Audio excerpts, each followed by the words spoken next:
y conoceréis la verdad, y la verdad os hará libres.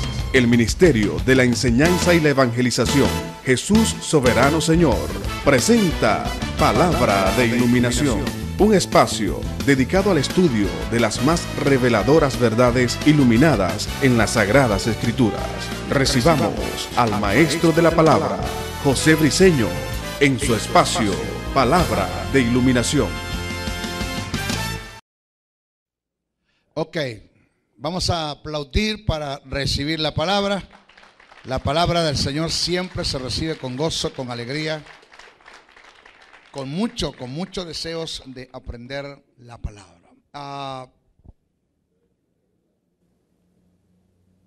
Estamos trabajando, todo lo que nosotros grabamos acá, así en crudo como sale allí, están haciendo un trabajo de lo que llaman añadirle los caracteres.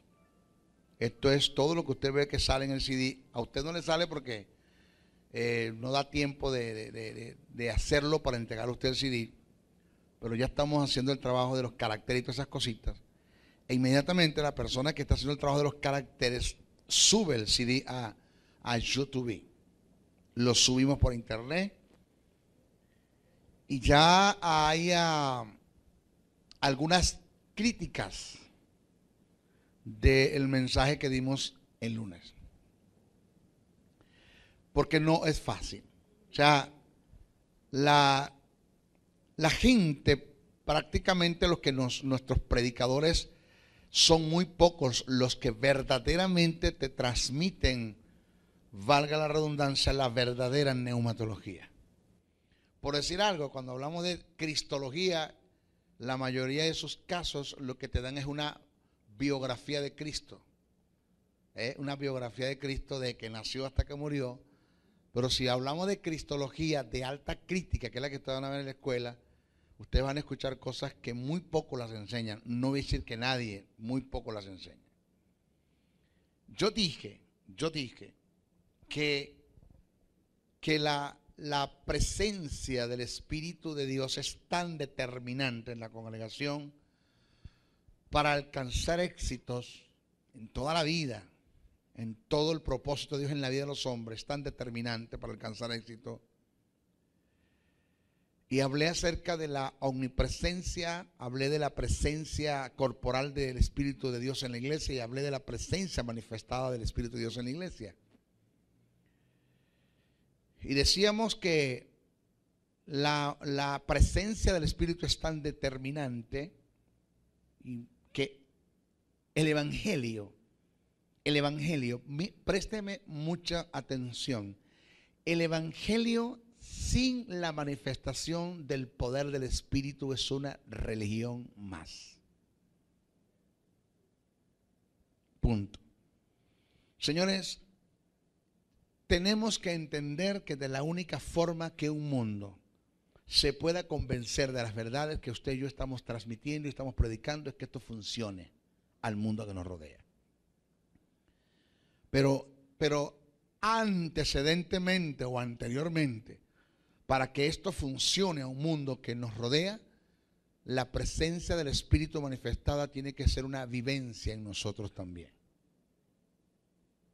¿Por qué no tenemos en nuestras congregaciones gentes frustradas?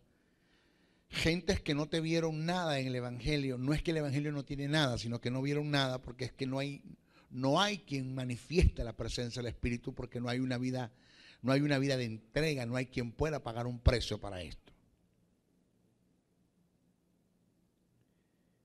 Y en relación a la presencia hablé, lo voy a explicar más claro.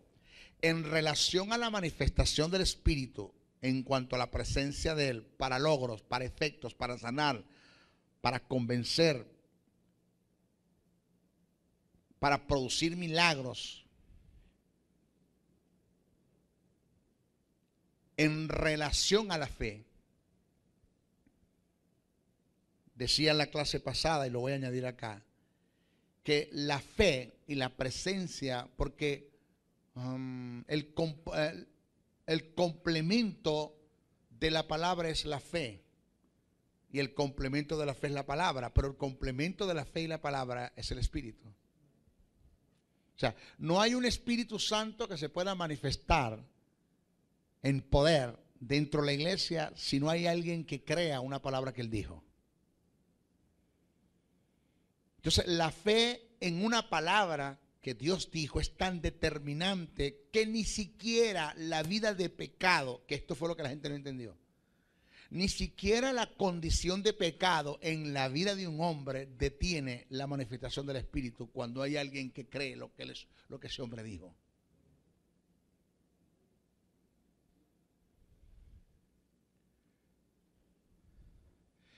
O sea, una persona puede estar en el estado más bajo de promiscuidad y de pornografía y todo lo más bajo que pueda haber.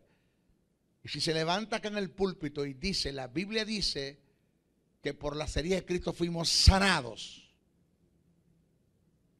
Y la Biblia dice, Jesús dijo en su comisión, en la gran comisión, sobre los enfermos pondrán las manos y sanarán.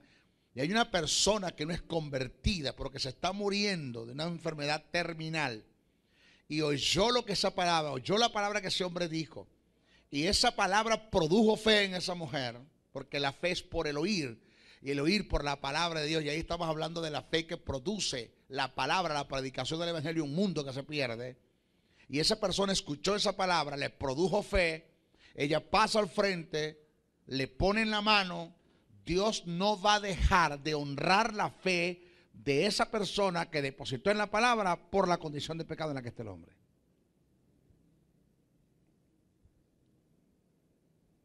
Dios va a sanar. Ahora usted va a entender por qué hay tanta gente que en su vida de pecado, hasta que el pecado no fue descubierto, Dios lo sigue usando. ¿Por qué? Maestro, entonces no vale la pena vivir en santidad. Yo he dicho eso. No, sí vale la pena. Porque puede ser que en un momento determinante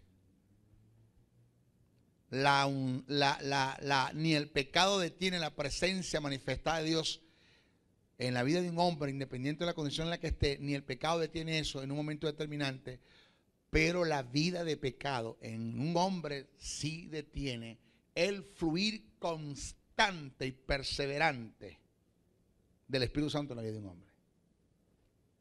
Eso sí lo detiene. Pero el pecado sí detiene la posibilidad y cercena la posibilidad de que Dios pueda bendecirte con toda la bendición espiritual.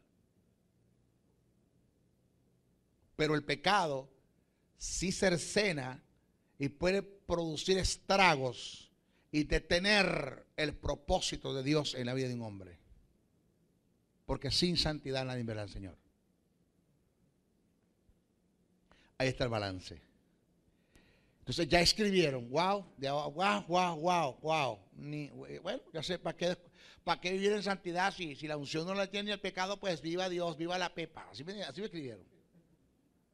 Una falta de respeto. O sea, señores, yo no sé hasta dónde vamos a llegar. Os debo decir, yo sí sé hasta dónde voy a llegar. Yo sé hasta dónde Dios me va a llevar. Yo sé hasta dónde. Estoy claro, estoy seguro. Entonces, hoy vamos a continuar el desarrollo. Vamos a hablar acerca de lo que es en cuanto a presencia, el por qué. El por qué. Más que nunca, 35 años tengo de haber conocido al Señor. 18 de mayo de 1976, domingo a las 9 de la noche me convertí al Evangelio. Voy a cumplir 36 años de haber conocido al Señor.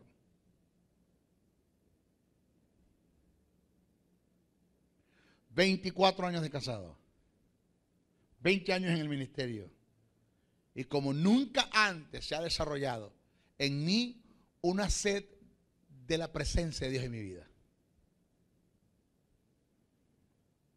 Porque no es que nunca lo he entendido... ...sino que ahora más que nunca se me ha iluminado... ...que lo que hace la diferencia... en estas cosas en cuanto a Dios se refiere... ...en cuanto al reino, en cuanto a lo relacionado a Dios se refiere... ...lo que hace la diferencia es la manifestación del Espíritu. Más nada. Gracias por el amén. Más nada. Esto no es cuestión de pujar, esto es cuestión de presencia. Ahora, presta atención bien a lo que le voy a decir. Oiga bien ahora. Jamás y nunca una persona en la vida de pecado en la que vive podrá, quebrantando los principios del reino, podrá echar o expulsar un demonio fuera de la vida de un hombre, de una mujer. Jamás. Jamás. Así todo el mundo crea, el maestro, tenemos toda la fe del mundo que usted, si usted echa fuera ese demonio, el demonio sale. Así haya la fe, así hayan gente que deposita en la fe una palabra que yo dije. Mi condición de pecado no acepta, no le da cabida al derecho.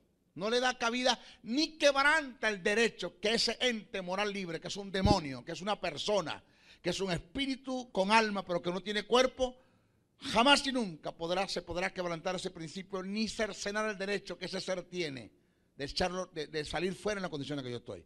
Porque en la condición de pecado en la que yo pueda estar, le da el derecho de reclamar y decirle a Dios, Él no me puede echar fuera, porque está en una condición de pecado. Pero estamos hablando de un ente moral libre, no de una causa, no de una enfermedad. Esa es otra cosa. ¿Sí me está agarrando? O sea, puede haber toda la fe del mundo, pero mi condición de pecado no cercena ni le quita el derecho a ese demonio de estar en ese cuerpo, porque ellos reclaman sus derechos. Satanás es un ser caído, amén. Cristo lo venció, amén. Pero tiene derechos que Dios respeta. Y es lo que nosotros los creyentes no hemos entendido. Esas cancioncitas tan, perdone usted la expresión, el vulgo, no la obscenidad, el vulgo. Esas cancioncitas tan estúpidas, tan ignorantes, fuera de la lógica. Canciones que se hacen, que yo no sé en qué cabeza caen. Gente que ni cabeza tienen para componer, son acéfalos, no tienen ni cabeza para componer. Para hacer una composición, canciones que de paso le cantan al diablo, y que el diablo, cuando le están cantando esas canciones en las congregaciones, creyendo nosotros que le estamos cantando a Dios, el diablo lo que está es haciendo burla de la situación y la condición de ignorancia en la que la iglesia vive, porque manifiesta su ignorancia en lo que cantan. Como el diablo es un mentiroso, también es un bocón, tiene la camisa rota y ancha el pantalón. Ese diablo mentiroso lo vamos a agarrar, le echamos una pela y lo mandamos a bañar. ¡Todo! Y empieza la iglesia y el bajo, que la charrasca, y empieza la gente a danzar. ¿Cómo se llama eso? El diablo le dice, déjalos tranquilos. Eso no están afectando al reino, eso no están haciendo nada por el reino de Dios, eso no están construyendo reino, eso es lo que están perdiendo tiempo. Déjalo que sigan cantando allí. Porque los evangélicos creen que el diablo es un caído de la mata, que es un ser que no sabe lo que está haciendo. No sé si Vicky, tú que eres de los tiempos de allá. No, Vicky, tú no cantaste esas canciones, no. No me enfoquen a Vicky, no me enfoquen, por favor. Ah, no, tú eres de Salserín Pacado. Okay.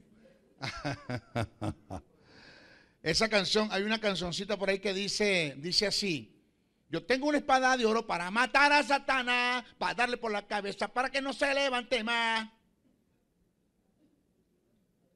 Bobería, café.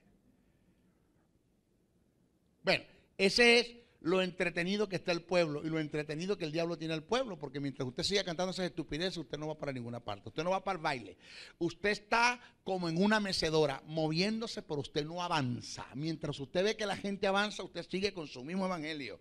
Usted está como Malula, tiene un espíritu malúlico, Malula, que nació en el cerro, se crió en el cerro, se casó en el cerro y se murió en el cerro, nunca cambió. Así está la gente en la iglesia. No son ustedes, son otros por allá, por los esquimales. Aquí eso no pasa. ¿Por qué? ¿Cuál es la causa por la cual no hay manifestación del Espíritu en la iglesia? Señores, ¿cuál es la causa?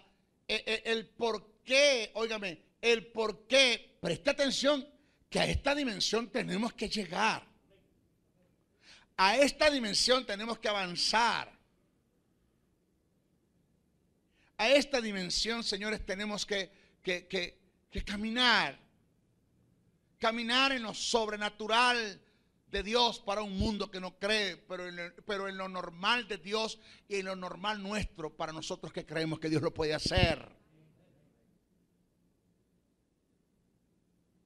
Donde una sombra de un hombre llamado Pedro sanaba a los enfermos.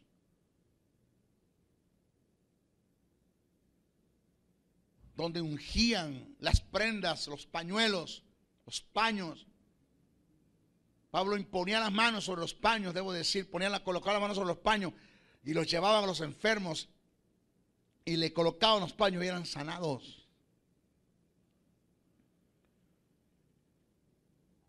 Donde en un solo mensaje se convirtieron 3,000 y de paso 5,000.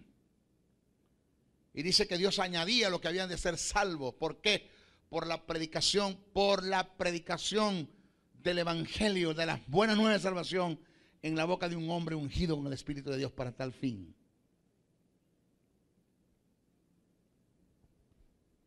¿Cuándo se va a dar eso? Cuando entendamos esto. Porque no hay conciencia de valor.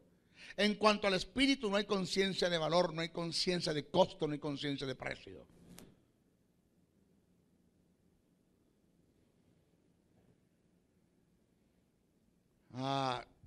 Me propuse en mi corazón alimentar esto. Esto que le voy a decir ahora me propuse en mi corazón avanzarlo, caminarlo, vivirlo, confesarlo, comérmelo, actuarlo.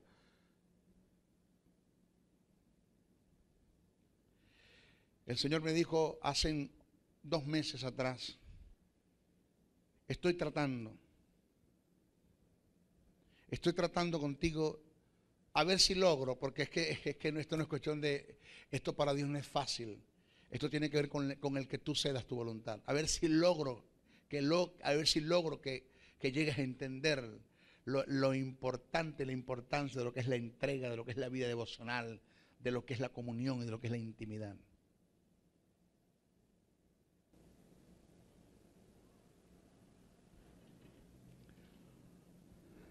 Donde pases más tiempo con el Señor de la obra que en la obra del Señor.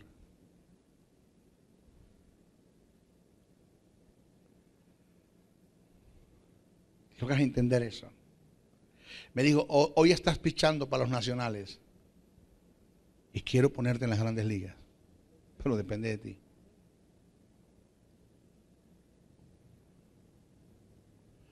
Hoy visité a una persona amada, querida, y fui a hablar con él y conversar con él y todo lo demás. Me dijo, maestro, a mí me hace difícil decirle a usted, así le dice el Señor, a la altura en la que usted está. Yo siento un respeto por usted, yo he aprendido mucho de usted. Pero a veces Dios escoge el vil para avergonzar al sabio. Y si usted puede aceptar una palabra que Dios me dijo que le dijera, yo se la doy. Y yo le dije, hijo, es que aunque no la acepte, tienes que darla. No te puedes quedar con ella. Porque de ella dependerá juicio.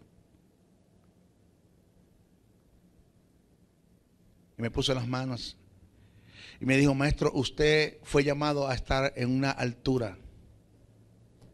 Y Dios me dijo que lo iba a promover en grande. Que lo iba a llevar a un estado de promoción.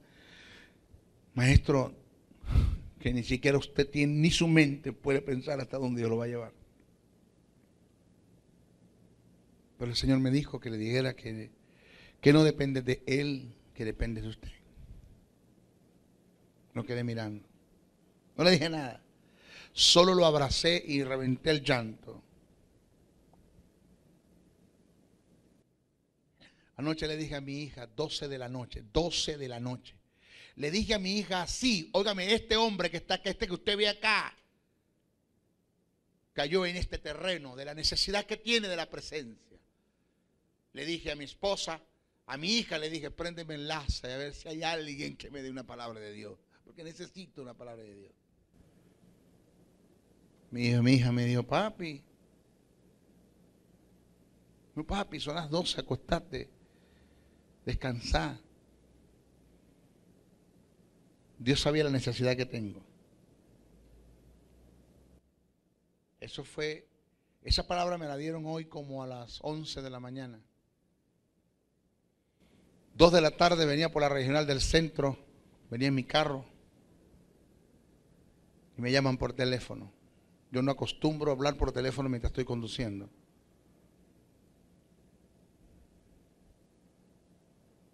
Y tomo el teléfono, digo, aló, maestro Briceño, si le habla fulana de tal, yo no quiero decirle soy profeta, preparar un terreno como para que usted acepte lo que le voy a decir. Solo le voy a dar una palabra que Dios me dijo anoche que se la dijera. Y no he podido dormir, porque darle una palabra para usted no es fácil. Y le hablé con mi esposo, mi amor, Dios me dijo que le dijera esto al maestro, llámalo y díselo. E inmediatamente. Ese hombre es un hombre sencillo que te va a recibir la palabra, díselo. Digo, dígame hermana, el Señor me dice que te ha llamado a ser maestro de las naciones. Y ya es el tiempo de tu promoción y de tu salir en grande, dice el Señor. Lo mismo que me dijo lo mismo que me dijo Dios. Pero ¿de qué depende esto? Depende de la presencia. Depende del quebrantamiento, porque aquí lo importante no es que tú seas promovido. Aquí lo importante es que la gente pueda ver a Dios en ti. Aquí lo importante no es mi promoción, ni mi internacionalismo, ni mi fama. Aquí lo importante es que la gente pueda ver a Dios en ti y que la gente pueda ser el testigo y pueda escuchar ese mensaje que Dios te dio en un sitio y que no se puede quedar allí, tiene que salir a la luz, tiene que brillar.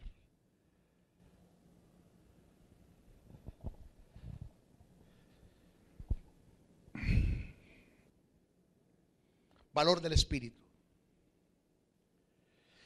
Señores, cuando hablamos de valor nos referimos a cálculos. Ese es el cuánto podemos pagar por el espíritu. Equitativamente, ¿con qué podré comprar o comparar al espíritu? Señores, ¿qué podemos poner del otro lado de la balanza que pese más o igual al espíritu? Búsquelo. Un hombre intentó comprar el don de Dios en la imposición de manos para recibir el espíritu. Y fue reprendido por los apóstoles. ¿Cuánto más intentas poner valores al espíritu en relación a compra y venta? Dice la Biblia, cuando vio Simón que por la imposición de las manos de los apóstoles se daba el Espíritu Santo, les ofreció dinero diciendo, dadme también a mí este poder para que cualquiera quien yo impusiera las manos recibiera el Espíritu Santo. Entonces Pedro le dijo, tu dinero perezca contigo porque has pensado que el don de Dios se obtiene con dinero. No tienes tu parte ni arte ni suerte en este asunto, porque tu corazón no es recto delante de Dios. Arrepiéntete pues de esta tu maldad y ruega a Dios, quizás te sea perdonado el pensamiento de tu corazón, porque en hiel de amargura y en presiones de maldad veo que estás.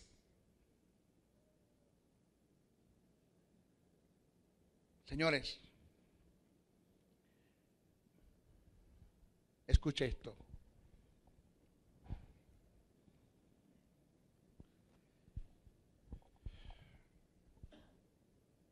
¿Cuánto cuesta un trono? Vamos a hablar del tiempo de los monarcas. Vamos a hablar del tiempo de David, vamos a hablar del tiempo de Saúl, el tiempo de David, el tiempo de Salomón. ¿Cuánto tiempo? ¿Cuánto cuesta un trono? ¿Cuánto cuesta el cetro? ¿Cuánto cuesta la corona? ¿Cuánto cuesta el reinado? ¿Qué valor tiene? ¿Habrá euros, dólares Habrá barras de oro, precios que póngame usted a los pies de un rey en los tiempos de Saúl, David, Salomón, que tú pudieras colocar algo en su presencia que tuviera el valor que tiene el cetro, el reinado, la corona. No había. Es algo incalculable. Y cuando David comete el error en contra de Dios, en su oración metido en el efod, se metió en el efod de cilicio, en luto, en llanto, en lamento, le hace el Salmo 52. ¿Usted lo ve? Y David se mete luto, en llanto, en lamento y gime. Y en su oración solo se escuchaba una sola expresión. David no dijo: no quites de mí el cetro, no quites de mí tu corona, no quites de mí el estrado, no quites de mí el reinado. Lo único que David pedía era por tu Santo Espíritu. No creo que nada en la vida valga más que tu Espíritu Santo. Porque yo sé, Señor, yo lo sé, que el cetro, que la corona, que el reinado y que todo lo que tú me has dado y el estatus social y la posición en la que yo estoy, funciona y tienen valores si el Espíritu está conmigo. Si no, no. De allí la sabiduría que tenía Salomón para gobernar y para reinar.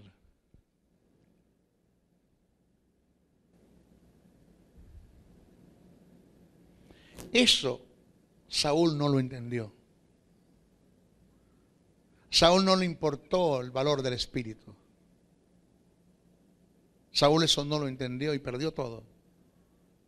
David lo entendió. Salomón lo entendió.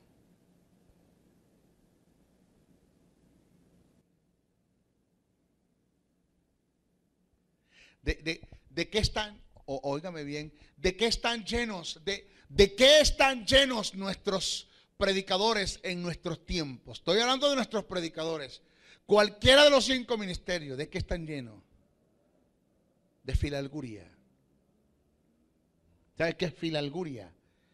El término filalguria es un término compuesto, amor al dinero. A ellos no les interesa presencia, les interesa dinero.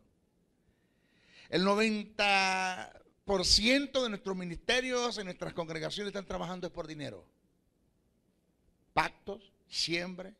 Si Dios no te da, tú no puedes ser bendecido. Se levántense lo de 10,000, o de 40,000, o de 50,000. A ellos les interesa más tu dinero que tus valores. Compiten, mienten, manipulan, intimidan, controlan, se imponen, no dejan pensar a la gente, deciden por la gente, se hacen dueños de las ovejas.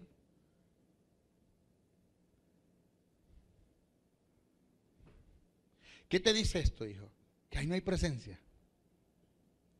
¿Qué te dice eso? Que ahí no hay espíritu. ¿Qué te dice eso? Que ahí no hay teocracia, ahí no hay gobierno de Dios. Ahí no hay teocracia. Ahí hay humanismo.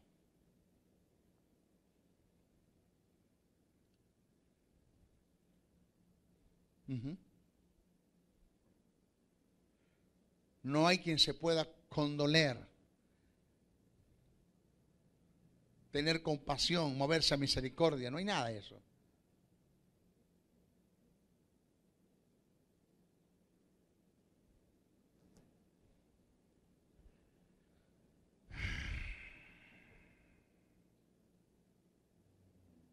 Hablamos de valores. No hay cómo podemos pagar. No existe. Señores, hablamos de costo. Oiga, hablamos de costo. Cuando nos referimos al costo del Espíritu, es relativo a la entrega de un hombre en la más grande de los sufrimientos para poder hacer de nosotros la morada del Espíritu. hoy va a entender este texto. Jesús dijo: no se turbe vuestros corazones, creí en Dios, creed también en mí. En la casa de mi Padre muchas moradas hay, si así no fuere, yo os lo hubiera dicho. Voy pues a preparar lugar.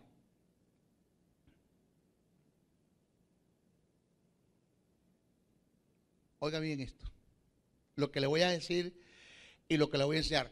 Óigame lo que me están, presta atención a lo que me están viendo a través del DVD, del CD, del video, de YouTube, de internet, de la televisión. Escuche bien esto. Estas expresiones que salieron de los labios de Jesús, de ello hay mucho que aprender. El término morada que se menciona en el pasaje tiene que ver con la universal, tiene que ver con lo universal en relación a la paternidad de Dios. Cuando Jesús dijo: voy pues a preparar en la casa de mi Padre muchas moradas hay, sáquese a la cabeza que Jesús está hablando de casitas en el cielo. Y cuando Jesús dijo: voy pues a preparar lugar, sáquese a la cabeza que Jesús está hablando que se va a llevar para el cielo un poco de cemento y cabillas y bloques para hacerle casitas a los evangélicos. Sáquese eso de la cabeza. Porque de paso le digo algo añadido a este mensaje que tiene que ver con escatología. Bíblicamente la Biblia en ninguna parte dice que nosotros los creyentes vamos a vivir en el cielo. Lo que sí dice la Biblia es que nosotros vamos para el cielo por 7 años a un programa en relación de Dios, Cristo y la iglesia, que es el juicio de la iglesia, los galardones y las bodas del Cordero, porque la fiesta de las bodas del milenio. La iglesia va a pasar la eternidad es en la tierra nueva. Ahí descenderá la nueva Jerusalén. Si usted se cree que usted va a estar en el cielo como Gasparín, volando con una sábana blanca y un orino en la cabeza, usted está bien equivocado. Baje del cielo, usted para allá no va.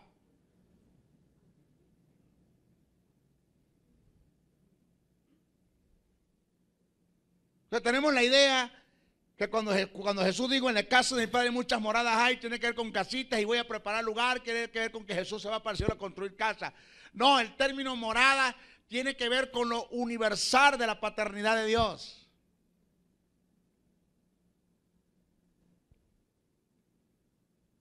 Morada, en su más amplio concepto, está relacionado con el regazo, la cobertura, el abrigo paternal que emana de Dios por causa de su amor. Aquí está. Hemos entendido el término morada como casas edificadas que Dios tiene preparadas en el cielo para ser habitadas por sus hijos.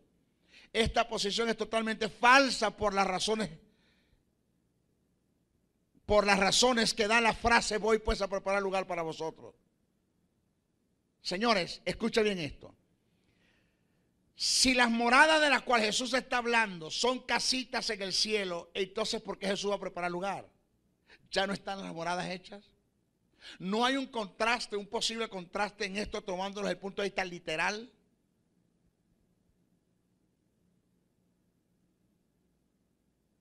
Entonces hemos entendido el término morada como casas edificadas que Dios tiene preparadas en el cielo para ser habitadas por sus hijos.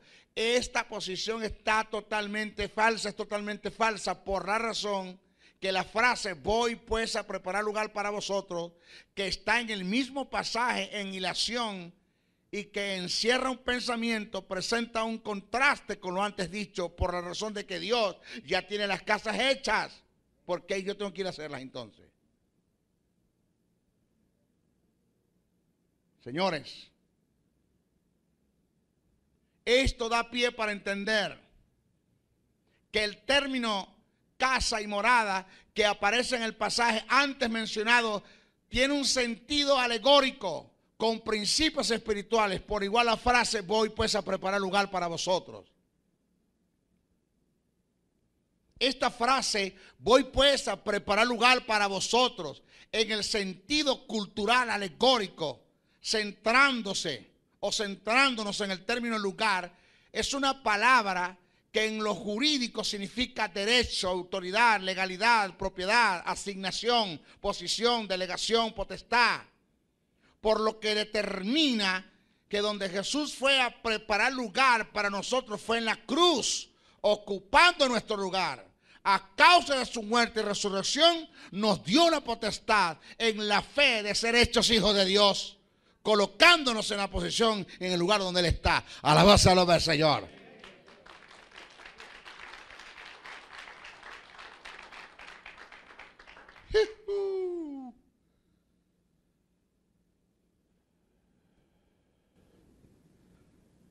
Señores,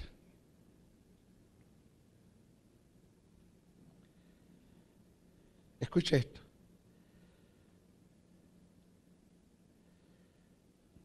Es que una cosa es decir lo que la Biblia dice y otra cosa es decir lo que la Biblia quiere decir. Para entender estas cosas tiene que haber presencia. Para poder tener iluminación de estas verdades tiene que haber presencia, tiene que haber dirección del Espíritu.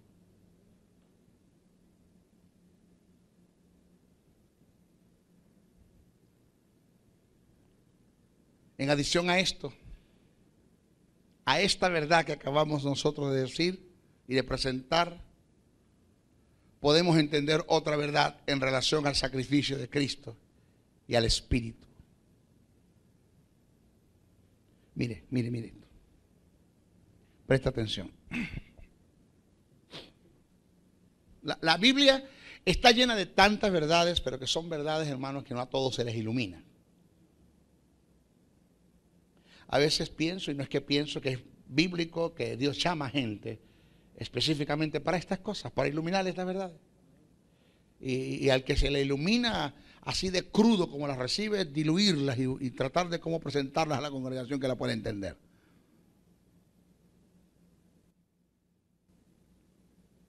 Pedro, en una ocasión, Pedro le dijo a Jesús: Señor, enséñanos a orar. Yo sé que usted lo ha leído, los que me están viendo por el video lo han leído. Señor, enséñanos a orar.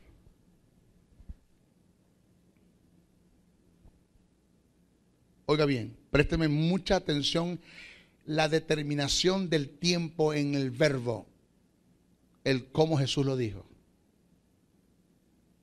Jesús dijo: vosotros oraréis así. Futuro. Vosotros oraréis así. No fue así para que me agarréis. Se levanta Pedro: perdón, maestro, le hago una pregunta. Dice Jesús: dime, Pedro, ¿por qué presentas el verbo en futuro y no en presente? Porque ustedes no son hijos de Dios todavía. Yo tengo que morir por ustedes, pagar un precio, darles un lugar, una posición en el regazo de mi Padre, para que mi Padre sea Padre de ustedes. Y entonces ustedes pueden decir: Padre nuestro que estás en los cielos. Aló, ay.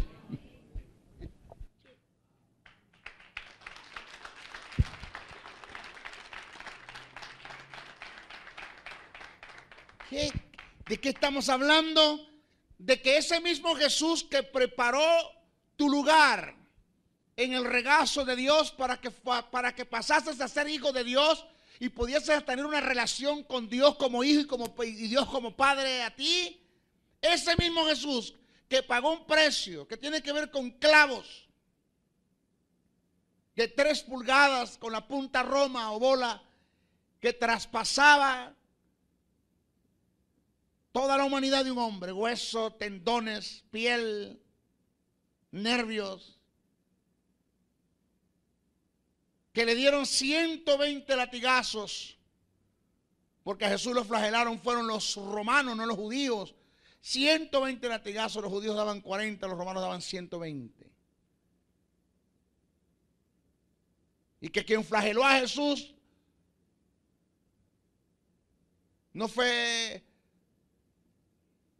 cualquier tipo de persona, era un verdugo, hombres especializados en la materia que ellos sabían dónde debían tirar el látigo, porque la causa de la tortura no era torturarlo y matarlo, sino era torturarlo para que fuera a morir a largo plazo en la cruz.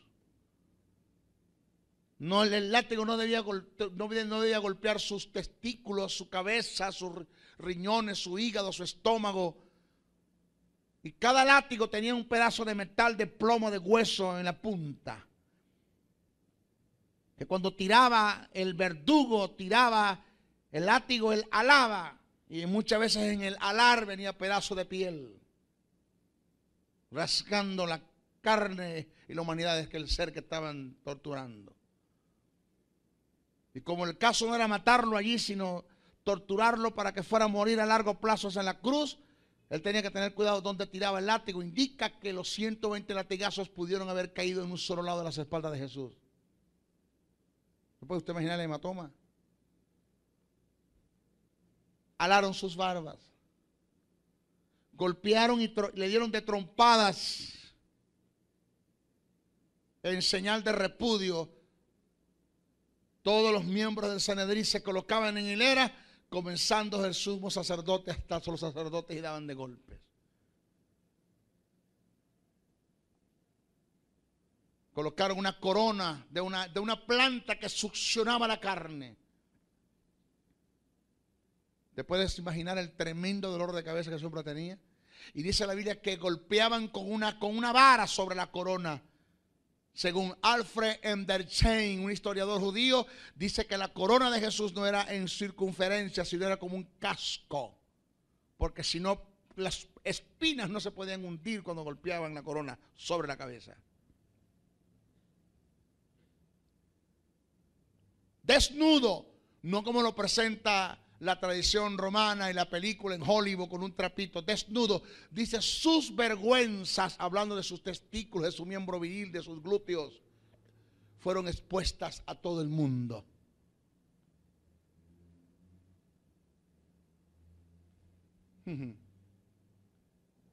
Después de esto, un kilómetro fuera de Jerusalén, al monte del Cráneo, Gólgota, el cráneo, en la palabra calavera, el monte de la calavera. Un madero que pesaba 70 kilos aproximadamente. Y no fue que Simón de Cireneo le cargó la cruz, el madero. Simón de Cireneo le ayudó de un lado y otro día se cargó el otro lado. Y cuando llega allá al Gólgota, abre sus manos y se extiende y clavan un solo lado de las manos. Primero, véanse a la derecha o a la izquierda, a viceversa. Una tenían que fijarla sobre el madero. Y a Jesús no lo clavaron en la palma de las manos, sino en el centro de la muñeca. Una mano clavaban. ¿Sabe por qué? Porque de la otra lo amarraban con mecate, cordel, con lo que sea, porque lo de ellos era afincarse de aquel tipo de mecate que amarraban la mano y alarlo con el fin de dislocar, no partir, dislocar el brazo, el antebrazo del omoplato, los brazos del omoplato, para que su espalda se adhiriera bien a la cruz. Que alaban. Después de eso lo guindan. ¿Y sabe qué tiempo tuvo ese hombre ahí? 6 horas. Guindado. Pendiendo sobre la cruz su peso. Con aquel dolor intensamente.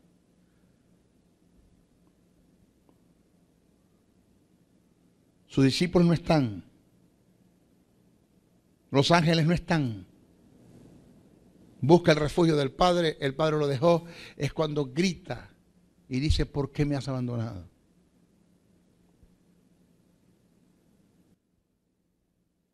Después de esto va al infierno, a ocupar tu lugar.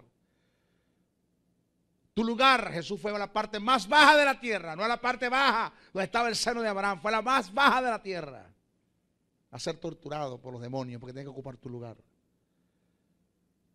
Tenía que vencer la muerte. Jesús no venció al diablo en la cruz. No, Jesús murió vencido en la cruz. Jesús murió como un maldito en la cruz. Murió en pecado. No pecados que él haya hecho, por el pecado que Dios lo puso sobre él. Él está en estado de pecado. Murió en derrota en la cruz del Calvario.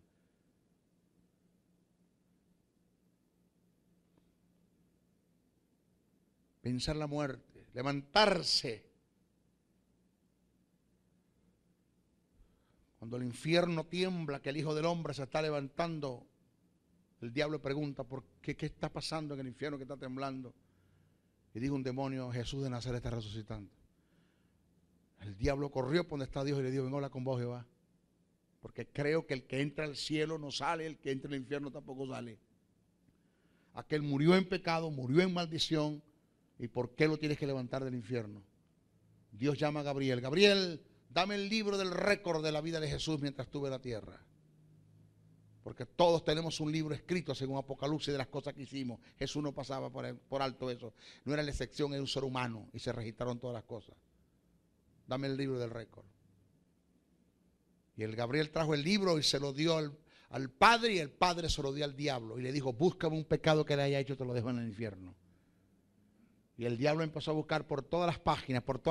Y al final de la página del libro consiguió un letrero que dice, y no se halló pecado en él. Aló. Ay,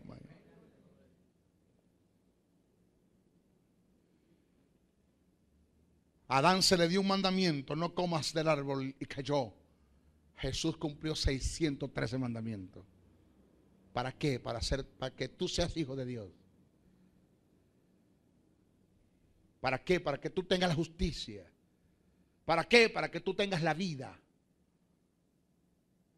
¿Para qué? Para que seas testigo del reino. ¿Para qué? Para que empieces a afectar las tinieblas. ¿Para qué? Para que empieces a dar de gracia lo que de gracia recibiste.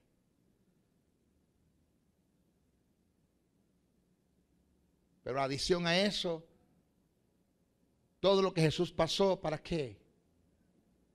Para poner en ti su Santo Espíritu. Ese Espíritu que tanto valor tiene y que tanto costó.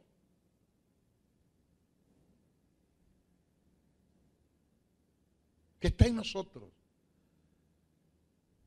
Que no lo atendemos como una persona. Que no le damos el lugar que le corresponde.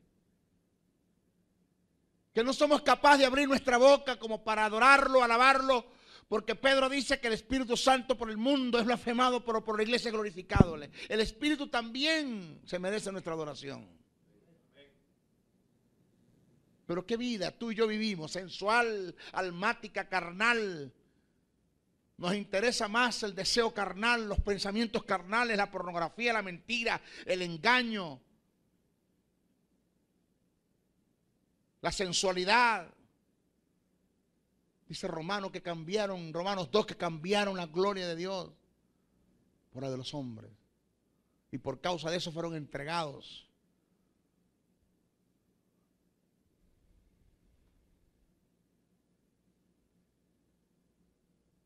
No.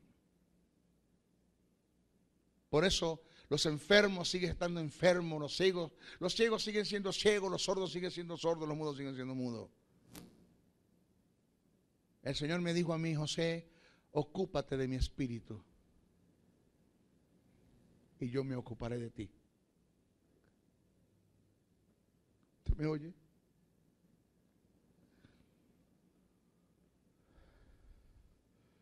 ¿Sabe qué dice la Biblia? Que el Espíritu Santo nos anhela celosamente. Que el Espíritu Santo te anhela. El Espíritu Santo no está esperando que tú le cantes una canción. Él te está esperando a ti. Te anhela. Él anhela que te pares, que te levantes en la mañana y digas buenos días, Espíritu Santo. Él anhela que tú entiendas que solamente Él puede convencer a tu gente, a tu familia. Que entiendo que eso de la promesa, que mi familia está bajo la promesa, que eso es algo circunstancial, que no es trascendental. Eso lo entiendo, que eso no es para nosotros.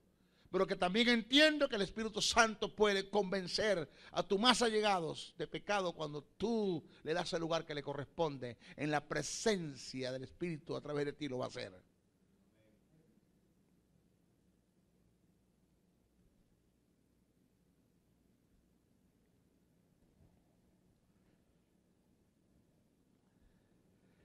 Hay un tópico más adelante, se lo voy a enseñar. Está aquí en neumatología. No quiero entrar en eso. Pero está en neumatología cuando Jesús dijo: el que tenga sed, venga a mí, beba. Y como dicen las escrituras, de su interior correrán ríos de agua viva. Y el que escribe dice: yo esto hablaba del Espíritu que habían de recibir los que creyeran en Él. Después le voy a explicar los riesgos. El riesgo y los riesgos de los cuales Jesús se metió al interrumpir una ceremonia tan importante, cuando gritó y vociferó en plena ceremonia, interrumpió al sumo sacerdote. Eso usted lo lee así por encimita, váyase a la cultura, para que usted se dé cuenta que Jesús lo pudieron haber matado en ese momento, porque era reo de muerte. Lo que Jesús hizo era penado por la ley. Pero Jesús sabía lo que estaba haciendo.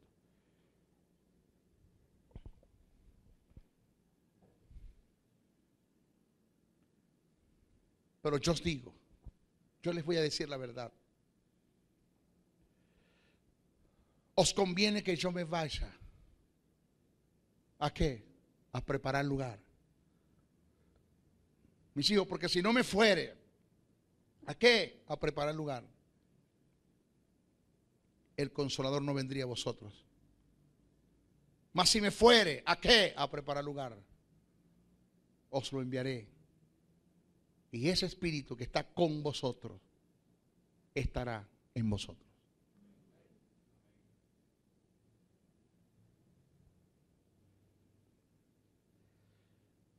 Ahora podemos entender, según lo que analizamos, que la morada del Espíritu en nosotros costó sangre, sufrimiento, padecimiento, torturas, a causa de los clavos, las espinas, las flagelaciones y las trompadas que cayeron en la humanidad de un hombre llamado Jesús. Precio. ¿Hablamos de qué? ¿De valor? ¿Hablamos de qué? ¿De costo?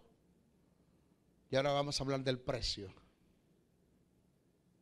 El precio tiene que ver con devoción, entrega, renuncia, abnegación, consagración, que nos conduce a la comunión y a la intimidad. El vivir en contraste a estas virtudes es contristar, apagar, apostatar en contra del Espíritu, cercenando la manifestación de su presencia en nosotros. Y esto está revelado en las cartas que escribe el apóstol Pablo. No apaguéis el Espíritu, no menosprecéis la profecía, examinadlo todo, retened lo bueno, absteneos de toda especie de mal. ¿Para qué, Pablo? ¿Para qué? Para que no apagues el Espíritu. Aviva, aviva, aviva, aviva, Señor, dice el que escribe. La palabra avivamiento es un término compuesto que significa un mover vivo del Espíritu. ¿Y sabes cómo viene el avivamiento? Es personal. Personal.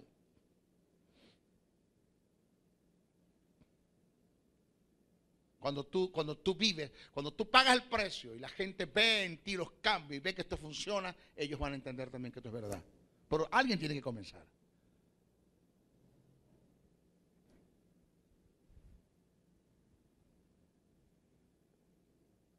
Primera Tesalonicenses 5, 19, 22.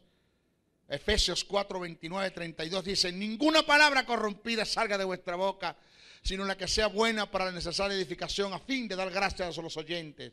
Y no contristéis al Espíritu Santo de Dios, con el cual fuisteis llamados para el día de la redención.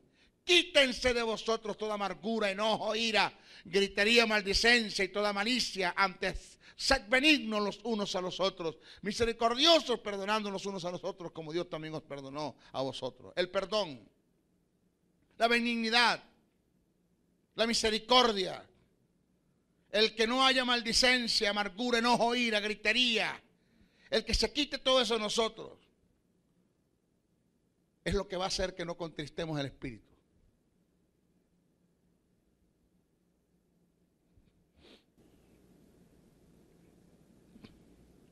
Ninguna palabra corrompida salga de vuestra boca.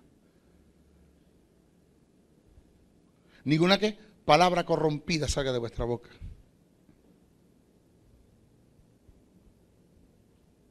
Ahí me llegó un hermano y me dijo, maestro, yo soy muy chistoso. Usted lo ve, usted sabe los chistes que yo siempre he hecho. Me llegó un hermano, maestro, un chiste. Vos sabés que una vez venía Jesucristo, ¿no? Un momentico. Pero no. No me tombes el nombre de Dios en vano. No te enjagues la boca con el nombre de Jesús. No me tomes el nombre ni de Dios, ni de Cristo, ni del Espíritu Santo para los dos chistes. Respeta. El nombre de Dios se respeta.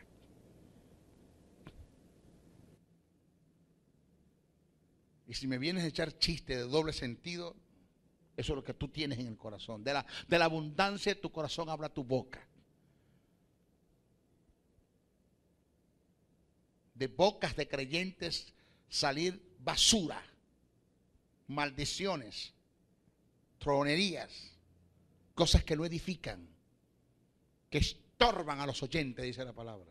Estorban la posibilidad de creer a los oyentes. No, que todo lo que diga sea para edificar, para la buena edificación, para construir reino. Dice amén a eso, para construir reino. Esas maldiciones en tu casa, como maldices a tus hijos, maldices a tu esposa, todos, un perol, un tiro, un pote, violencia doméstica, desgraciadamente aquellas cosas, pero ¿qué te pasa, hermano? ¿Por qué en tu casa eres una cosa y en la iglesia eres otra? ¿Por qué tú vives de apariencia? ¿A quién tú vas a engañar?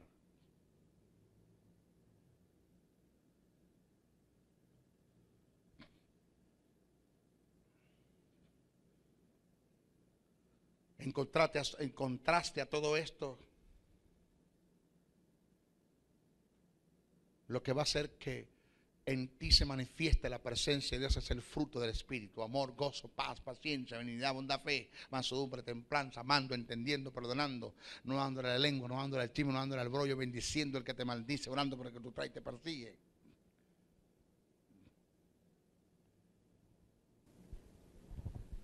Y me voy con esto.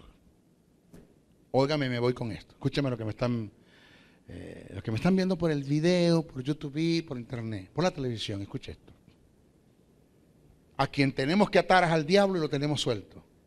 Y el que tiene que estar suelto es el Espíritu, lo tenemos atado. ¿Será que me oyeron ustedes? ¿Sí me oyeron bien?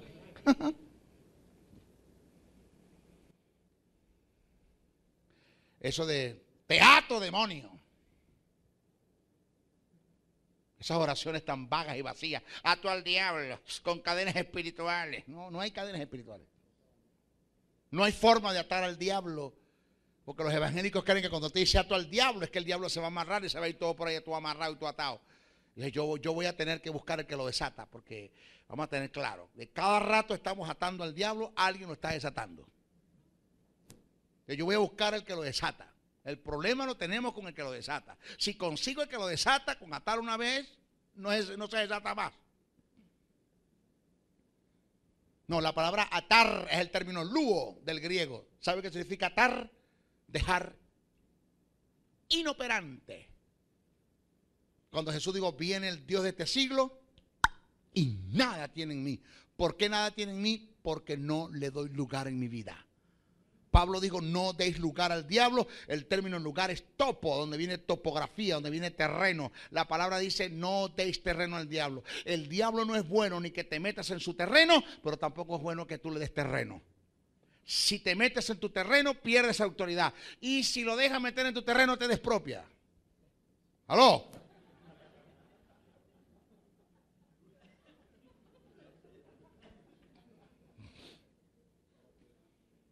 ¿Sabe cómo es la mejor forma de atar al diablo? Cuando el diablo le dice a un demonio, ve a ver la vida de Jesús. ¿Cómo es tu nombre, hijo?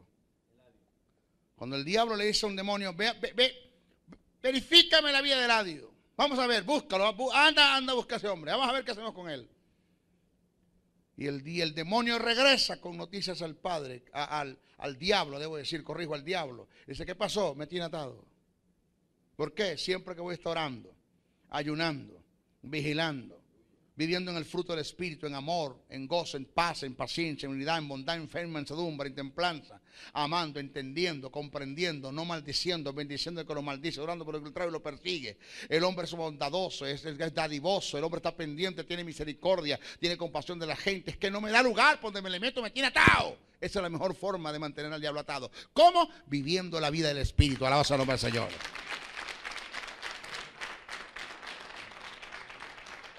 Y a quien tenemos que tener atados al diablo lo tenemos suelto en nuestra vida. Y a quien tenemos que tener libre al Espíritu lo tenemos atado, contristado, apagado. Porque no tiene lugar en la vida nuestra. Por la vida tan sensual, carnal y almática que vivimos. Así no se vive en el Espíritu. Y está bueno. Dios no tiene panadería. Se acabó el pan de piquito. Dios tiene reino. Vamos a sujetarnos a los principios del reino.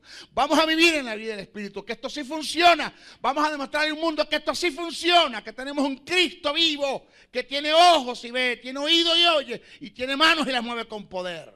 Que Cristo sí es verdad, que vino a la tierra, que pagó un precio, que nos dejó un legado, que estamos representantes del reino y que ha de venir a juzgar los vivos y los muertos. Eso es lo que enseña la palabra.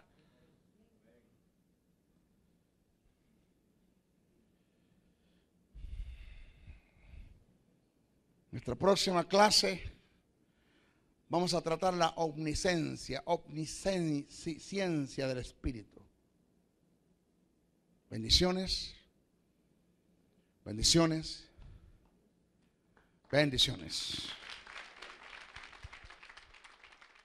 Si has sido bendecido a través del mensaje transmitido en este programa, comunícate por los teléfonos 0058-416-860-7602, 0058-414-9992 o al 0058-261-737-3387. Escríbenos a los correos electrónicos josebriceno77@hotmail.com, jesussoberano77@hotmail.com. Y si deseas seguir disfrutando de estos mensajes, ingresa a nuestro portal web maestrojosebriceno.blogspot.com.